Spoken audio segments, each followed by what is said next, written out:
I want to say that's as good as things are going to get.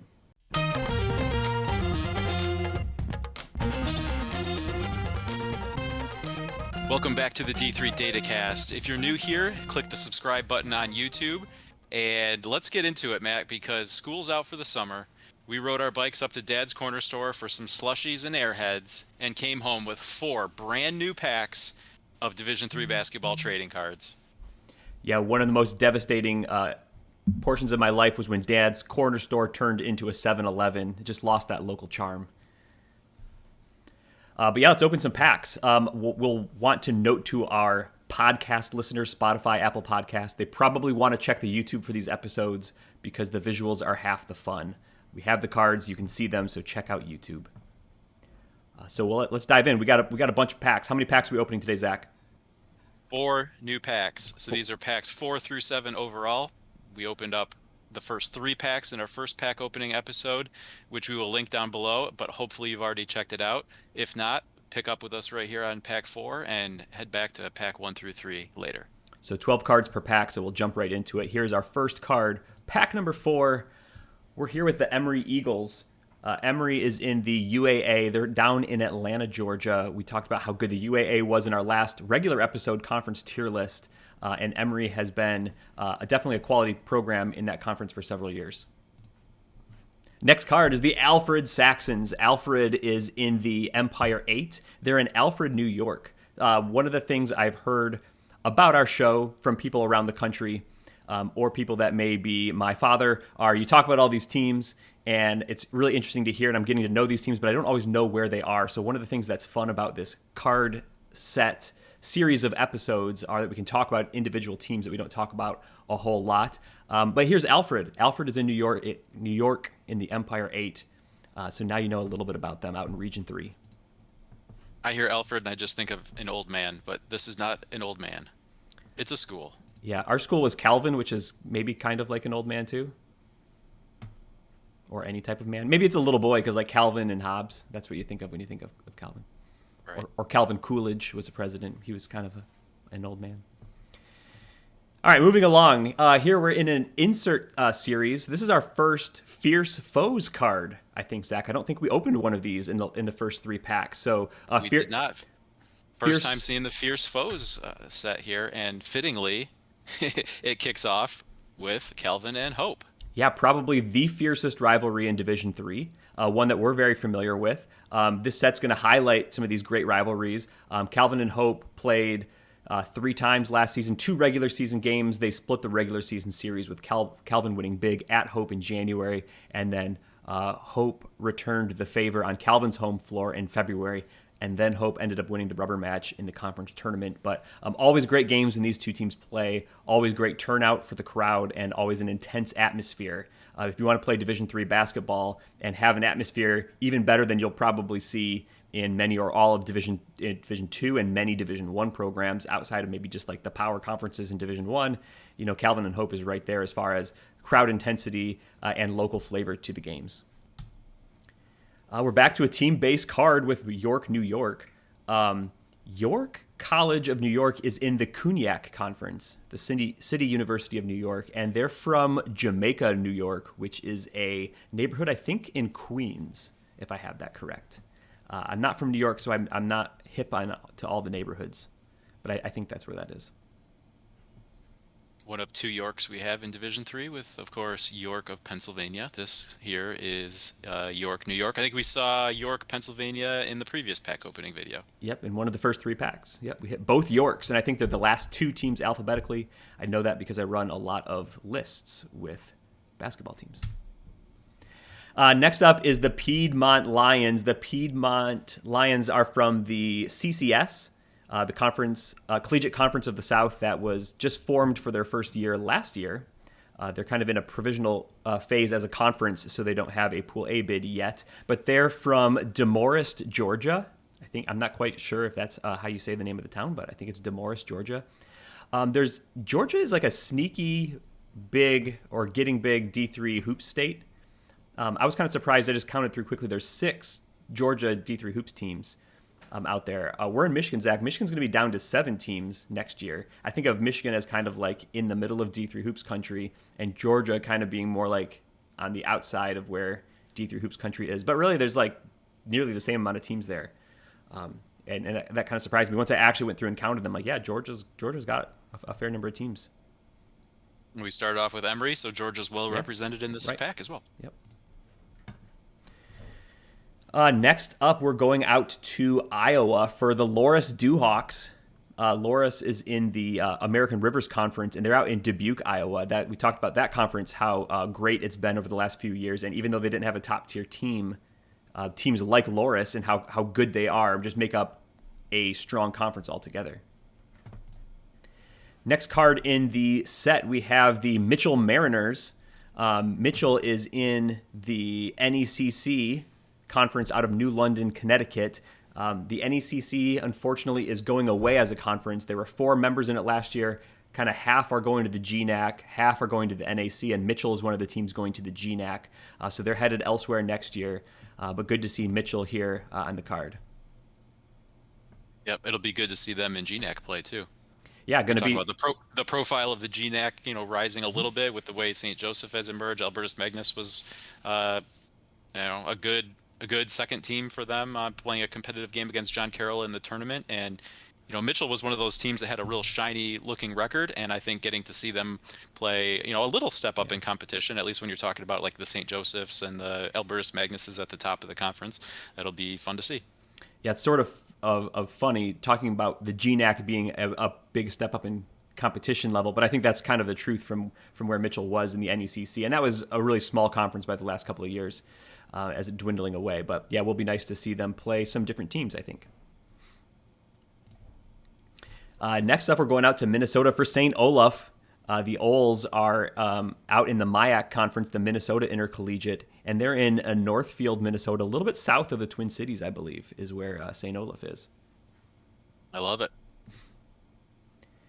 And then we're staying in region, and we're going to University of Wisconsin Platteville, UW Platteville Pioneers, Platteville, Wisconsin. Zach, they are tied with 2 other WIAC schools, Stevens Point and Whitewater, for second most number of national championships with 4.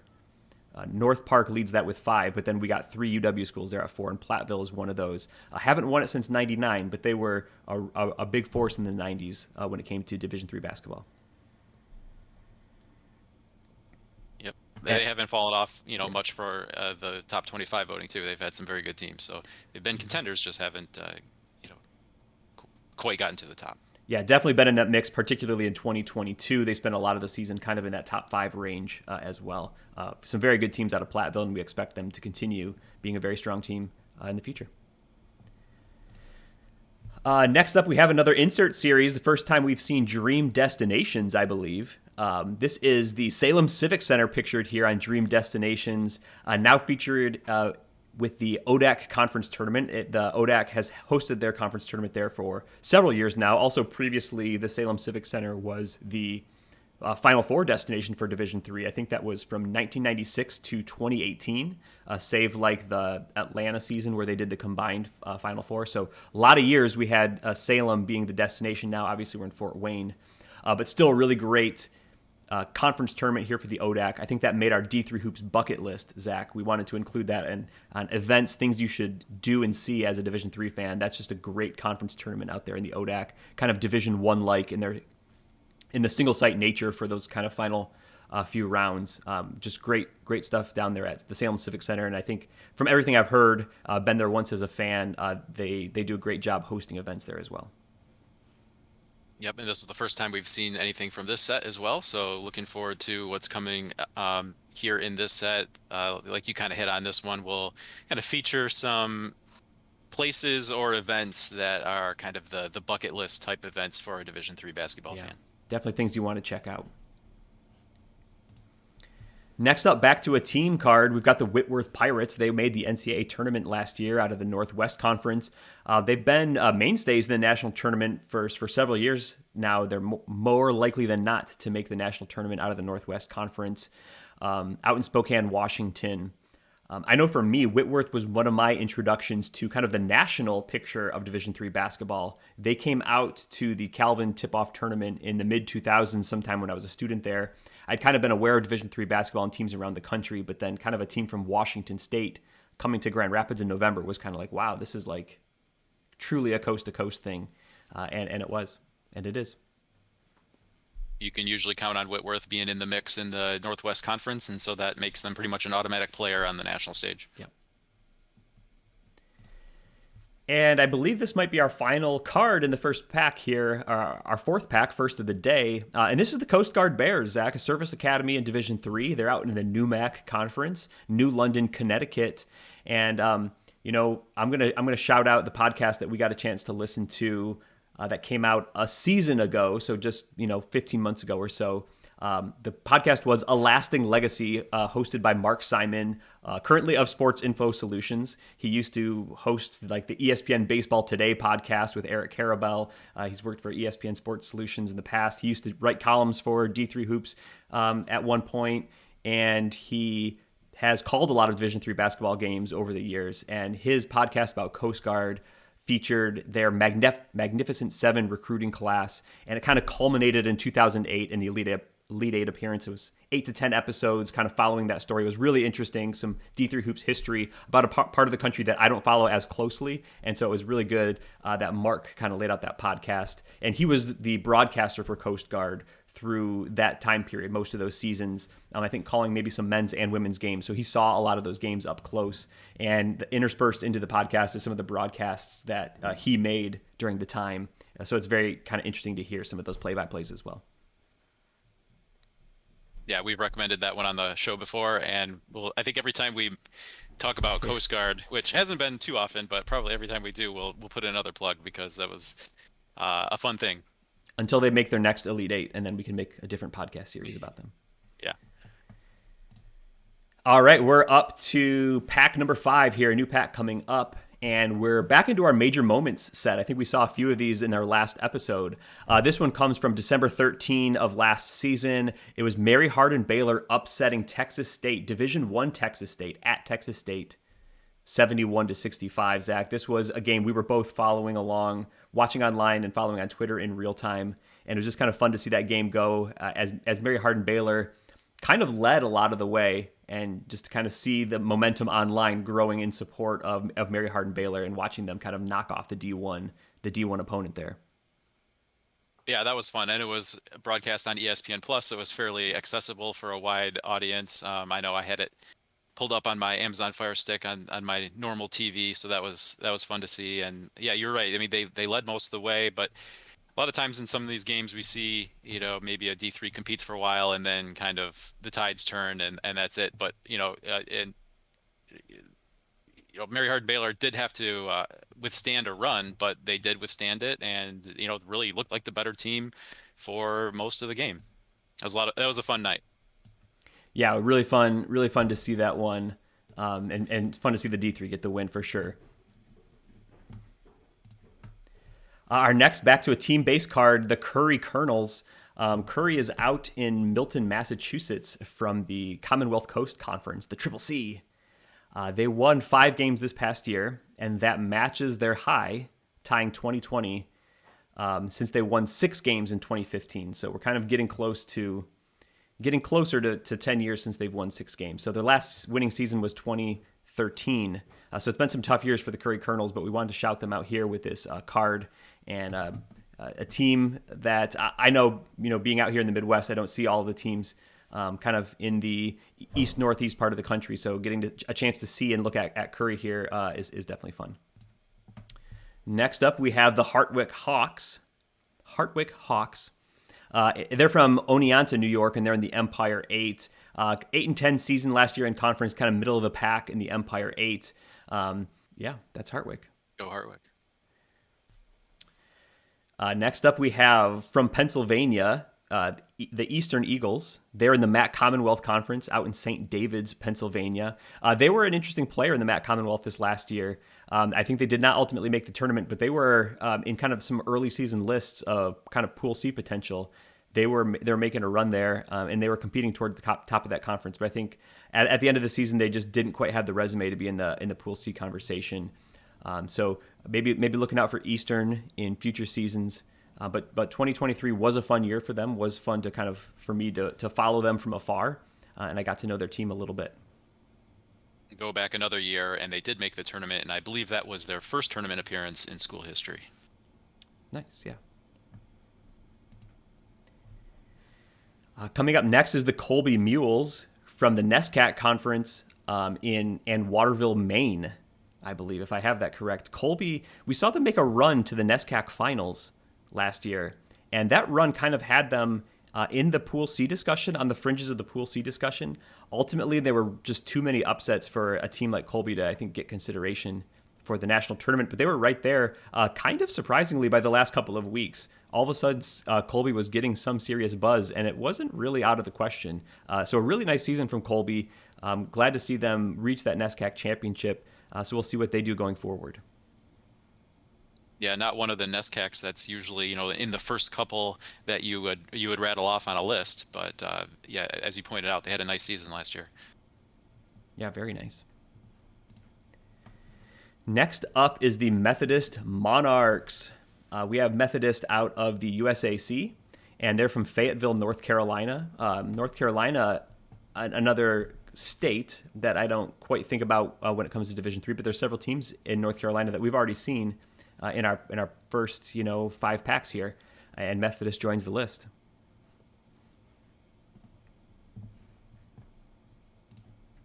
Next up on the team-based set is FDU Florham, the Devils. Zach, this is the Madison campus. It's not the Metropolitan campus. This is not the same team that was the 16 seed that beat Purdue. That's the FDU Knights.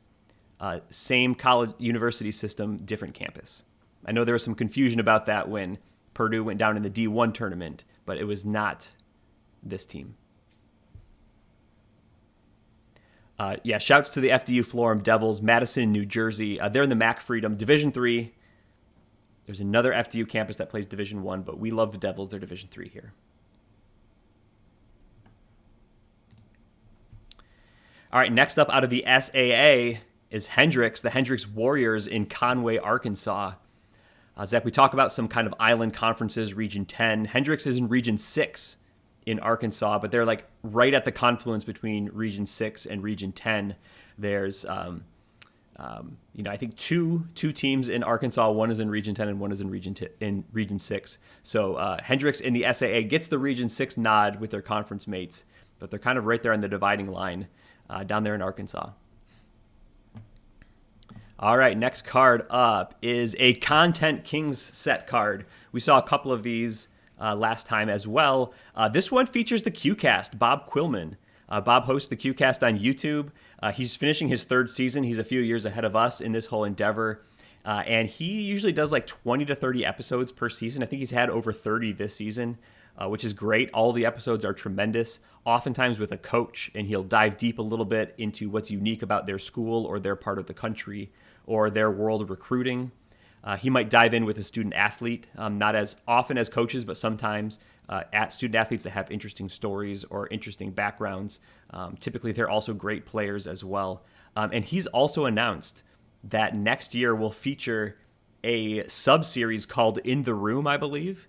And it's going to have former committee members Sarah Quattrocki, Rick Ferry, and Ryan Kane. And they're going to talk about what the actual national committee is doing, sort of like in real time. So I'm really looking forward to what Bob comes up with that, with what Sarah, Rick, and Ryan can bring to the table. It has a potential to be just a tremendous series of D3 shows. Absolutely, yeah. We're thankful to count Bob as a friend, and also we were big fans of the QCast. I definitely have it in my top 10 Division III basketball podcasts, and encourage anyone to check it out. I think it's snuck in the top 10 there. I haven't gone through my list, but I think it probably does make my list. Yeah. Next up, back to a team base card, and we're here with the Manhattanville Valiants. Manhattanville, obviously in the Skyline Conference, or maybe not obviously, but they are in the Skyline Conference out of New York. big rivals with the likes of Farmingdale State and Yeshiva. And we're getting close to our neck of the woods, Zach, here with the Kalamazoo Hornets, Kalamazoo College in Kalamazoo, Michigan, in the Michigan Intercollegiate Athletic Association. Kind of been a little bit of a rougher stretch here for Kalamazoo. I was just looking back at some of their history, and Zach, you and I were talking about this. I don't think they've had a winning season since 2003, maybe. Is that quite the right year? Yeah, it's something like that. It's like the 20-year mark is. It's been about right 20 there. years. Yeah, even just saying that, it seems like, no, that can't be right. They had historically been more competitive in the conference, but it's really been a little while now. Only a handful of kind of top 4 finishes in the conference in that stretch as well. Yeah, we definitely see Kalamazoo a lot. We were talking offline about how even though they haven't had great teams, like, you don't want to go to Kalamazoo to play. It just seems like bad things happen in their gym. It's a nightmare. It's over the last, 5 or 10 seasons, it's actually been one of the poorer gyms for Calvin, our alma mater, on away games. Like, in conference, they can beat Hope with some regularity. You expect even games there. They can beat Trine with some regularity. They can beat Albion with some regularity. Kalamazoo is like 500 on the road against Kalamazoo. And you just, given the quality of the teams, you don't really expect that. But tough place to play for sure.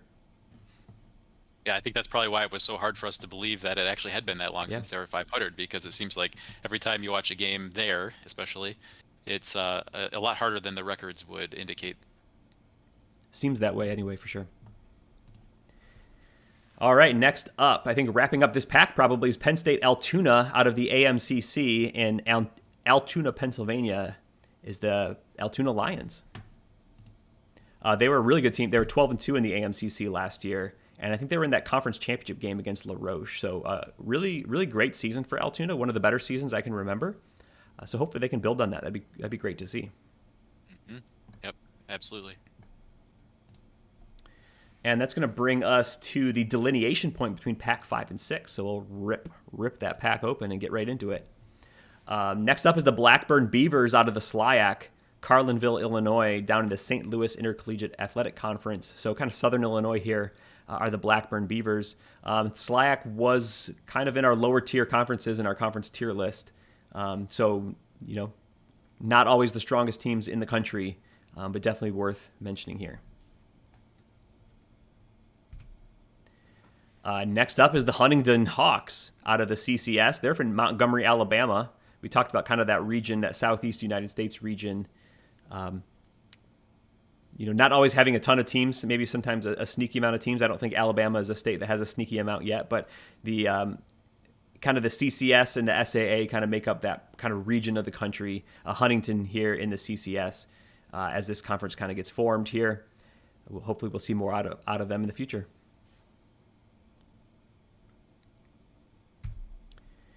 All right, we're revisiting the D3 Thread series. This one is Josh Merkel.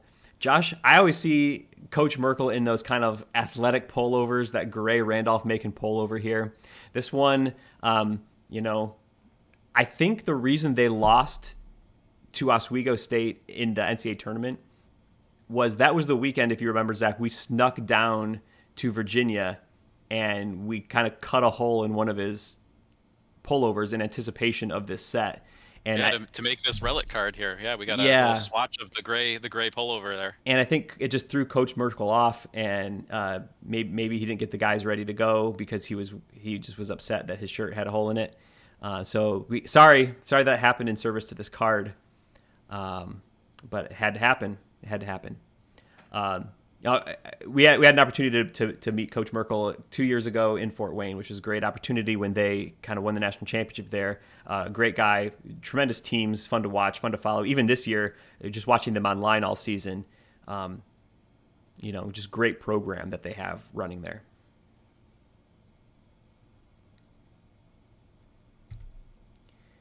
Next up in the team base card, we have an NCAA tournament participant, the Illinois College Blue Boys. They were the Midwest Conference champion last year. They're out of Jacksonville, Illinois, kind of like Western Illinois, I think. And Midwest Conference champs. They were 25-3. They made the NCAA tournament, as I said. Zach, I kind of feel Illinois College is maybe one of the largest programs on the rise in Division III. That's what it feels like to me. I don't know if that's going to play out, but that's just kind of my sense when I see Illinois College and I kind of look at their season last year. I think this is a program that's on the way up and not hit a random peak. Yeah, I think you're right about that. It'll be interesting to see kind of what the future schedules look like. They were one of those teams that had a high winning percentage, low strength of schedule last year. So as those coaches realize the kind of teams that they have and how the SOS plays into everything on the national stage, I think that you'll see stronger schedules going forward. But, they took care of business in conference and were able to make that tournament this year. Let's see, I believe it was Wheaton in the first round, right? So kind of a tough draw. And so they did go down. But yeah, I think you're right. And it'll be exciting to see them playing probably what you can expect to be some better schedules going forward. Yeah, if you're a competitive team in that Illinois, Wisconsin, Minnesota, Iowa, St. Louis region of the country, if Illinois College has any future seasons like they had this last year, you really want to play them. You want to get that 25-3 on your schedule. So that's going to give Illinois College, like you said, that opportunity to play against top tier competition. That's going to give other teams to play a very good Illinois College program. So I hope to see them getting those opportunities to play those teams that are more typically higher up on the national stage. Yeah, as we're seeing some schedules come out, I know that there's a 4-team event featuring Illinois College. It'll be one to pay attention to. It's Illinois College, Co, Wabash, and North Park. So some really interesting teams kind of from 4 different Midwest conferences there, and really cool to see them getting together. I believe it'll be a tournament format, so I'm not exactly sure what teams will get to see play each other, but it's one of those where it doesn't really matter what the matchups are. I think we'll get really interesting games and some good wins for someone. Yeah, that's a nice event for sure. Next card up here is Beloit, Wisconsin, out of the Midwest Conference, staying in the Midwest Conference, the Beloit Buccaneers. They've kind of been a bottom team in the MWC for a little while here. We talked about Wisconsin in the last episode, how many conferences and teams kind of dip into Wisconsin. I think it's got to be hard to compete for Division III basketball talent in that state. When on the Division III conversation online, sometimes people attack conferences like the WIAC and say, well, Division III, there's not as many schools out there, yada, yada.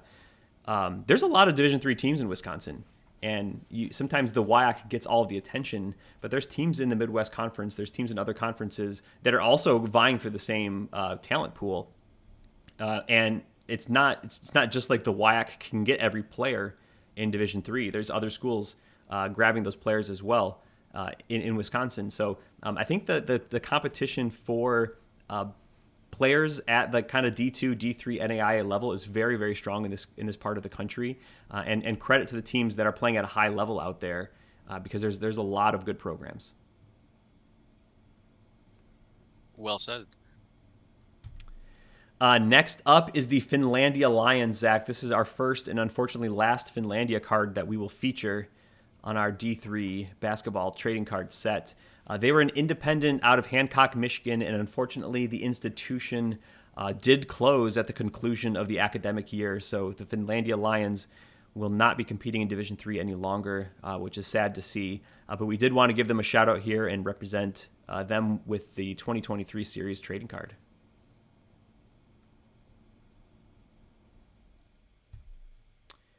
And next up, our second card from the Unsung Heroes set. We saw Mitch Blankenspore last time, but this is John Painter out of the Maryville College Athletic Communications Department.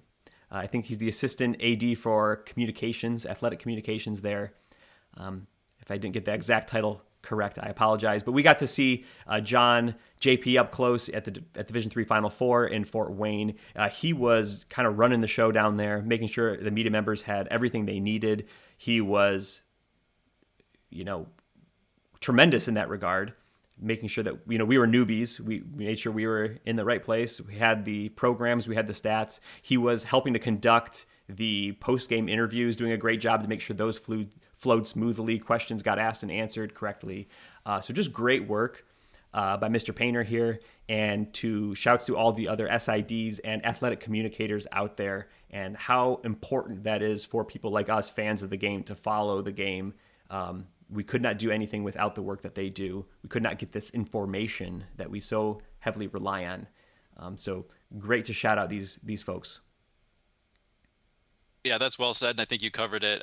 Just want to connect the dots there. Of course, Sarah Quattrocki from Maryville was the NCAA committee, men's basketball committee chair, and so John also at Maryville.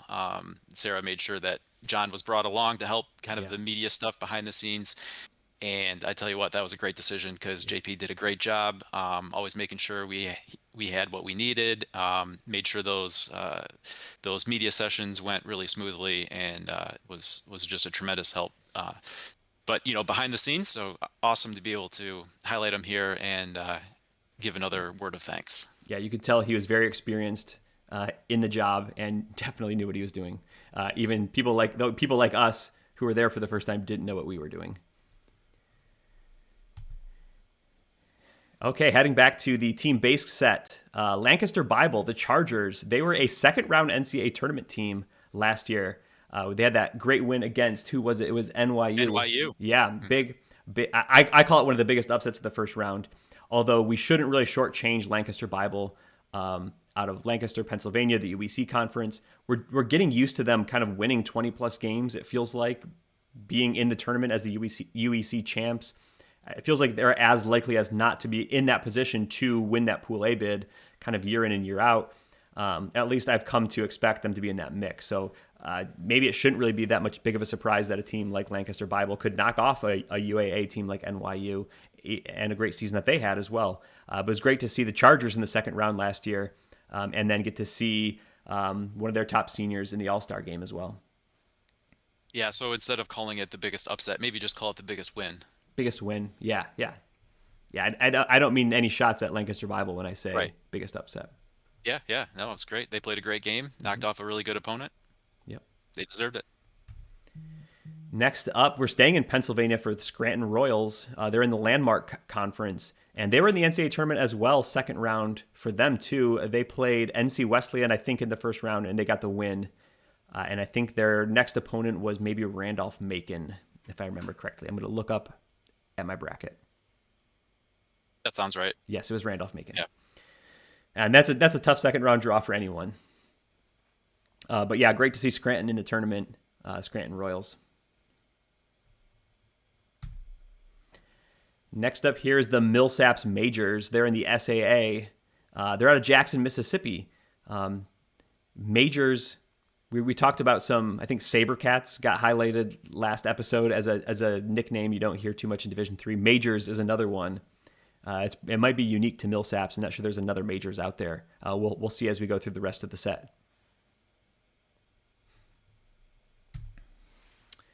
Next up is Elmira out of Elmira, New York, and the Empire 8 Conference.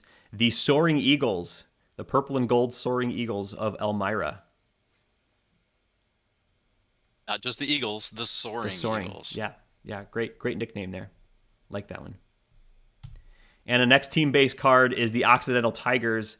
Occidental is out of Los Angeles, California, in the SCIAC, Southern California Intercollegiate Athletic Conference. They were a middle of the pack, I think, team last year in the SCIAC. The SCIAC was really good, really competitive. We saw, I think it was Cal Lutheran won the upset Pool A bid, but Pomona Pitzer got a Pool C. Claremont Mudd Scripps Redlands was in the regional rankings and Pool C conversation all year. So a really good year out of the SCIAC conference. And Occidental was perfectly competitive in that league last year as well. And that wraps up Pack 6. That moves us on to Pack 7 now, our final pack of the day. One more pack for today.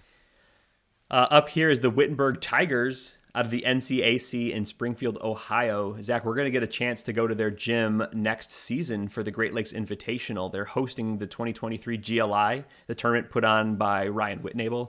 And so we're going to be down there getting to see Wittenberg's gym, getting to see Wittenberg play. Several other teams from around the country and around the region as well. So looking forward to that event at Wittenberg next year. Yes, one of my most anticipated events of the year coming up. Looking forward to it. Yeah. Next up is the MUW Owls. MUW stands for Mississippi University for Women, but the school has become co-ed, and I think now they more go by MUW. They participated as an independent last year. They're from Columbus, Mississippi. They were finishing their third provisional year, which means they're expected to become a full member next season. I don't know if I've seen the actual promotion results, that everything was in good standing, but I expect them to be promoted to full member of Division III next year, which would be great to see. And I think they're joining the SLIAC next year for their first year of conference play. So good to see them be able to join a conference. Yep, you're correct. The SLIAC. Next up is the Wilson Phoenix from Chambersburg, Pennsylvania. Wilson is in the CSAC. And I think it's back-to-back, at least 2 years in a row for them winning the CSAC and getting into the national tournament. So a really good program there being built in the CSAC for Wilson. Yep, and their reward was a first-round meeting with Randolph-Macon. So tough there, but always good to make it in. Yeah, it's tough to come out of the CSAC and be kind of ranked highly by the system. So I think 2 years in a row they've played... they played Stockton, I think, the year before, and they might have been a host institution as well. So I think they were at the host 2 years in a row.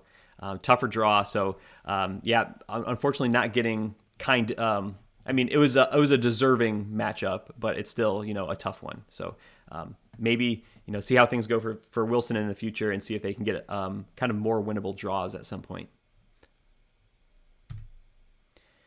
And here is the, I think, first card in our random Twitter people set. We're going to get some fun names in random Twitter people. This one features Carl Barkley. Carl Barkley of @D3 Direct. Carl's a great guy. We had an opportunity to meet him in Fort Wayne in 2022. And he runs a great account at D3 Direct. It's great resources for particularly students, parents, looking to get into the college recruiting process, exploring their college options, learning about Division III. He has a tremendous following. He's got a Substack account. He's got the Twitter account. He's got a YouTube account, I think, that he also posts on from time to time. And really, really great resources for fans, families, members, and students for sure. I'm guessing this is a little bit of an older picture there of Carl. Looks a little bit young in that picture, but it's what we found. So shouts to Carl. He's one of the great good guys of Division III. And looking forward to hopefully getting the chance to be in Fort Wayne, maybe GLI. I don't know if he attends again, but getting to see Carl in person will be something I'm looking forward to next season as well. Definitely. Maybe not the most random Twitter person, but got him in here in the random Twitter people set, and looking forward to this one as we find more in other packs. Yeah, the random Twitter people name of the set is a little bit jokey there for sure. Carl's not random. He does great work in running a great account, and definitely shouts to him. Next up, we're back at a team-based set. Lewis and Clark. We're dipping into the Northwest again, the Northwest Conference. Lewis and Clark is from Portland, Oregon, up in the Northwest. We talk about those island conferences of Region 10.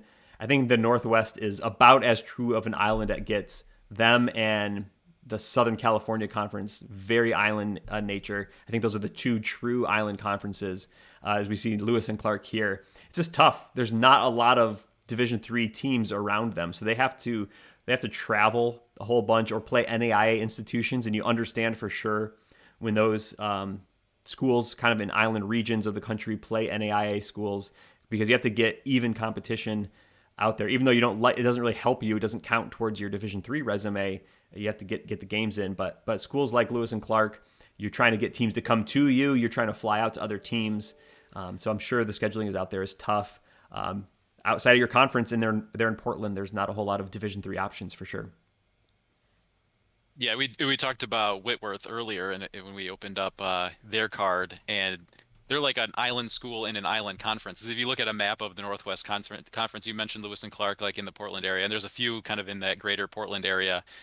And like I think most of the road trips, even within conference for Whitworth, are like 6 to 8 hour bus rides. Yeah.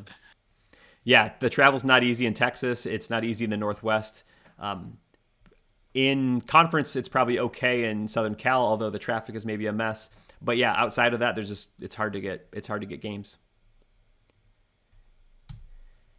Next up in the team-based set is Rose-Hulman, the Engineers, out of the HCAC in Terre Haute, Indiana. Zach, Rose-Hulman is basically always in the mix in the HCAC. I just kind of looked up their records. They've had a winning conference record every year since 2011. That's over a decade of winning conference seasons. They're always in the mix. One of the most reliable HCAC teams out there as far as at the end of the season, who's going to be maybe in the top 4 of the conference. It's definitely Rose-Hulman. They've been a tournament team in the past. Didn't make it here this year, obviously, but definitely a team that you expect to be in that mix in most years. And you used to live in Indiana. So that's a connection. True. Not in Terrible Hole, though. No.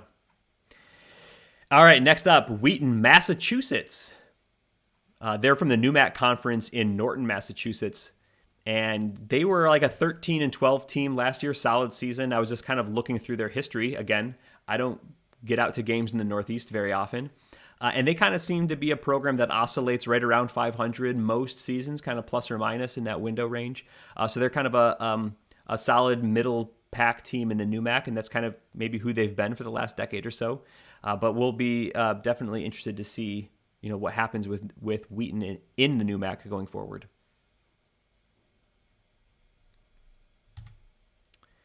Next up, we have SUNY Potsdam. And one thing I'm always confused about when it comes to the SUNY schools is which use the SUNY name, which use whatever state, who hyphenates, who doesn't. But anyway, SUNY Potsdam is in Potsdam, New York. They play in the SUNYAC conference. So if you know that their name is SUNY Potsdam, then you know everything there is to know about them, which conference they play in, and where their school is located. It's all spelled out right there in the name. And I believe we're following the D3hoops.com convention for any of the names. So yeah. If it's wrong, it's not our fault. Yeah. It's definitely don't blame us. You can blame us. It's okay. I think most of the schools will just probably go by like Potsdam or Oneonta, whatever. So that's probably what they call themselves. I'm not really sure. I should visit those schools and find out. That would be fun to do. Next up is the Cornell Rams. Cornell is in the Midwest Conference. Years ago, they were in the IIAC before it became the ARC, but they've been in the Midwest Conference for, 10, 12 years now. They're from Mount Vernon, Iowa. They were 12-4 last year in the Midwest Conference. Very nice year. I think they split the season series with Illinois College, who we talked about in a previous slide, but Illinois College got them in the tournament game. So very, very nice season for Cornell, probably overshadowed a little bit by Illinois College, but they were kind of right up there near them in that conference race all season. Not the Ivy League school which Andy Bernard attended, however. No, but in one episode, I think he's shown reading a Cornell alumni magazine, and it's a purple and white Cornell, and I think it's from Cornell Rams. Yeah.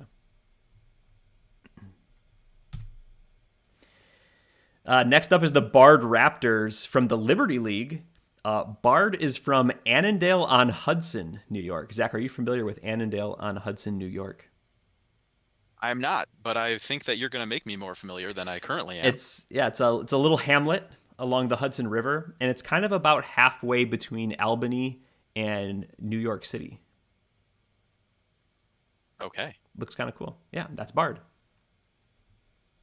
My New York State geography has been expanded a bit due to some friends living in the state, and so some people make the mistake of there's New York City, and then there's upstate New York. But there's really 3 regions. There's, New York City, the New York metro area. There's upstate, but then there's Western New York. Don't confuse Western New York as just part of greater upstate New York. Okay. Western New York is its own thing. This is Bard is definitely in that kind of eastern side of the state. So it's opposite of Rochester. All right, next up, we get another Fierce Foes card. This one features Randolph-Macon and Hampton-Sydney, 2 big rivals out of the state of Virginia. Last year in the regular season matchup, these two teams played twice, and Randolph-Macon was able to take both games, 61-59 in November, early season kind of matchup. And then in January, they played again, and it was 69-57. Randolph-Macon won as well. Zach, due to the ODAC schedule, they play kind of 1.5 times through. I think they play everyone twice in 3. No. What is that? Three times in 4 years? 3 times in 4 years? Sorry, 3 times in 2 years. Yeah, something like that. Anyway, what I mean to say is these two rivals, they're in the same conference, but when the conference schedule doesn't line up like it didn't last year, they were only going to play each other once in conference. They will schedule a non-conference game to play twice. That's what they did last year. And because they want to make sure they get the home and home. I don't know if they do that every single time as a rule, but I think often they try to do that. I'm not intimately familiar with the schedules of these two programs, but I do know last year one of their games was a non-conference game. There are some other schools that will do this if their conference only plays them one time, but Hampton-Sydney and Randolph-Macon definitely wanted to make sure they got that second game in. Both teams made the NCAA tournament. They didn't play in the ODAC tournament, maybe somewhat surprisingly, but that was such a good league. There was a lot of good games going on in that tournament. So just the 2 regular season games, and Randolph-Macon took them both this year. I'm sure Hampton-Sydney is going to want to get those back next season.